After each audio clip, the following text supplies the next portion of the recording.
From In Wheel Time, this is the Car Review of the Week, an in-depth look into the latest rides by the award-winning experts at In Wheel Time. Here's Don Armstrong. You're listening to Houston's most in-depth radio car show, In Wheel Time, here on ESPN 97.5. Time now for this hour's car review. I had a chance to drive the 2019 Lexus ES 300H. And I get this little sheet from Mr. Mars every week about what the guests he's got lined up and that sort of stuff. So it's kind of like my weekly Bible to go with when I put the show together. And yeah, I do actually a little homework ahead of time. So I look at the thing and I'm going, what is it that he's got here? Hey, wait a minute. I don't recall having an EH300H. So I thought, because that's what it spells. So at any rate, it's a ES300H. I just had to rub it in one more time and explain. One more. Yeah. We still got another hour. You could probably get another shot or two. There is that. Okay, so this car comes available in 3 trim levels: premium, luxury, and ultra lux. What did I have? Yeah, baby, the ultra lux. I like it. It is a mid-size sedan car.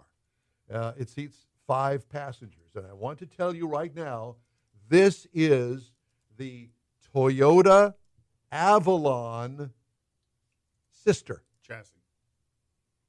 It's pretty much the Toyota Avalon in Lexus trim. Does that make sense?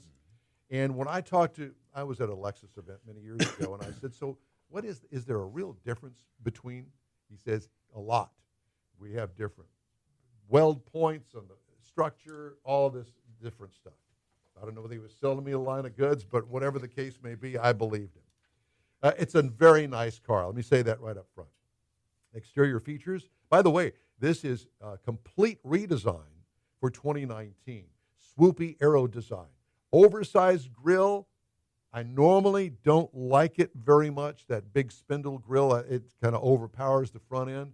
But they've done some fancy maneuvering inside that spindle grille to actually separate the upper from the lower, and it actually looks pretty good. They've been listening to you, Don, and they reacting. have. Yeah, exactly.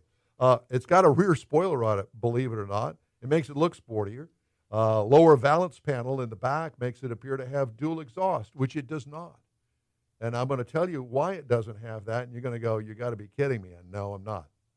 What I liked about the exterior, sleek appearance, and it's got a 2-inch longer wheelbase, so this thing looks like a limo.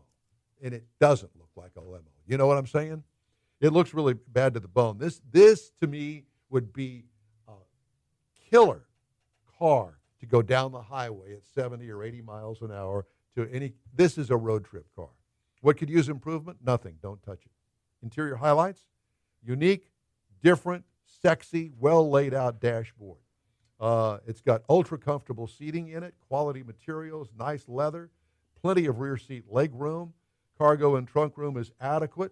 It is a hybrid, so it's got to have the batteries somewhere, and in this case, it's back there behind the back seat, so the back seat doesn't fold down to allow you access to the trunk. Yeah, it's fair trade. Yeah. What I liked about the interior, it is sexy, baby.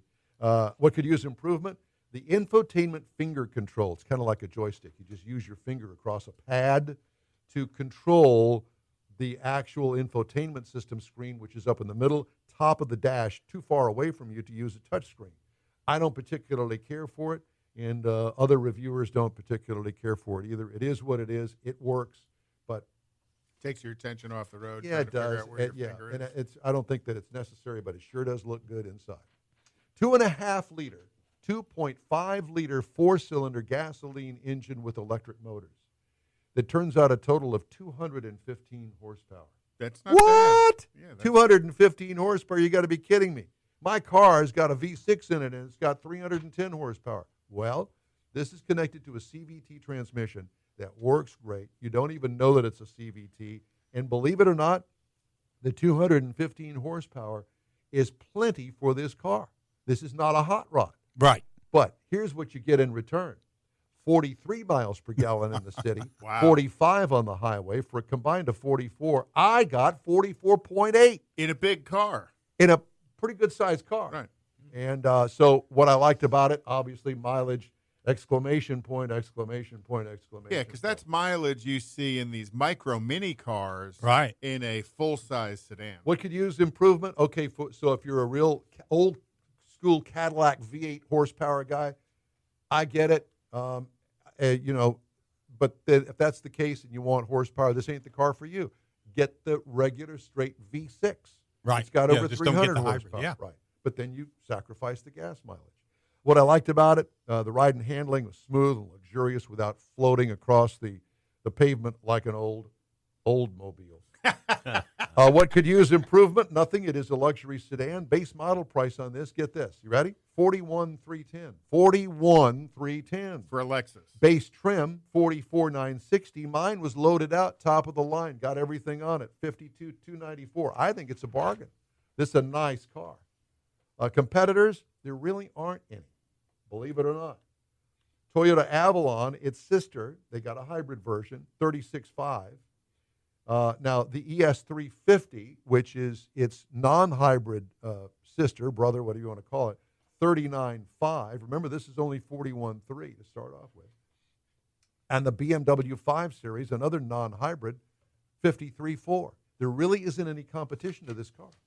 So all of that, and then you get the service of Lexus as well. I'll which tell is you, phenomenal. Yeah, incomparable, actually. I'm a big fan. And goes back to your story at the end of the hour was the quality of Lexus, because they're 8 years in a row at the top of the quality list. Exactly. You know, you stack all that together, it's quite a value. See and hear other weekly reviews from the award-winning experts at In Wheel Time.